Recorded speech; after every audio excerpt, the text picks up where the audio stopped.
Selamat datang di channel YouTube saya dan hari ini saya akan mencoba untuk menjelaskan materi tentang manajemen ASN yang saya dapatkan sebagai materi dalam latihan dasar calon pegawai negeri sipil Universitas Borneo Tarakan yang dilaksanakan bekerja sama dengan Puslatbang KDOD LAN Samarinda. Nah, untuk hari ini manajemen ASN ini dilatar belakangi oleh warga negara Indonesia, yaitu warga negara yang telah memenuhi persyaratan sehat jasmani dan rohani, di mana warga negara yang ingin mendaftar itu harus memenuhi syarat yang telah diatur oleh peraturan perundang-undangan, di mana setelah memenuhi syarat tentunya akan mendapatkan kesempatan yang seluas-luasnya untuk mendaftar sebagai calon pegawai negeri sipil dimanapun ia berada maupun di tempat atau di dinas mana yang ia kehendaki. Nah, selain itu, manajemen ASN ini juga erat kaitannya dengan hak dan kewajiban seorang calon aparatur sipil negara. Nah, dalam hal ini diatur dalam pasal 92 ada 4 hal yang berkaitan dengan hak-hak yang akan saya dapatkan nantinya. Itu yang pertama adalah jaminan kesehatan.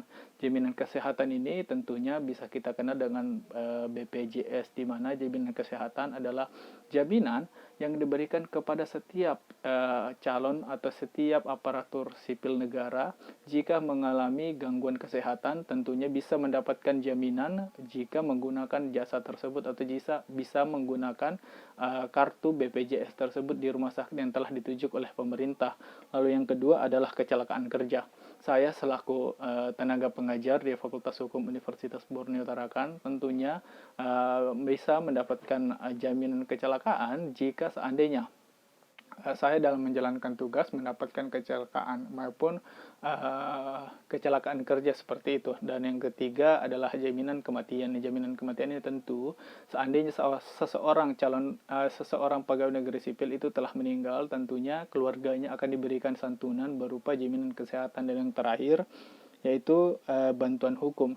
Nah, bantuan hukum ini tentunya bisa diberikan kepada siapapun tanpa membeda-bedakan baik itu perempuan ataupun laki-laki jika seseorang telah atau menjadi korban tindak pidana, dalam artian bahwa jika seseorang telah menjadi korban pencurian misalnya ataupun perampokan, bisa mendapatkan bantuan hukum. Nah, bantuan hukum ini diberikan secara cuma-cuma sebab salah satu bentuk pelindungan pemerintah kepada aparatur sipil negara adalah telah memberikan bantuan hukum secara cuma-cuma. Hal ini juga bisa ditanggapi dengan baik di tempat saya bekerja dengan adanya lembaga bantuan hukum, di mana kami atau siapapun yang membutuhkan bantuan hukum bisa melaporkan atau bisa mendatangi kantor tersebut. Nah, untuk selain itu juga manajemen ASL ini erat kaitannya dengan pengelolaan. Pengelolaan dalam artian bahwa dimanapun ataupun siapapun yang telah bekerja di kantor manapun ataupun di dinas apa saja berhak ataupun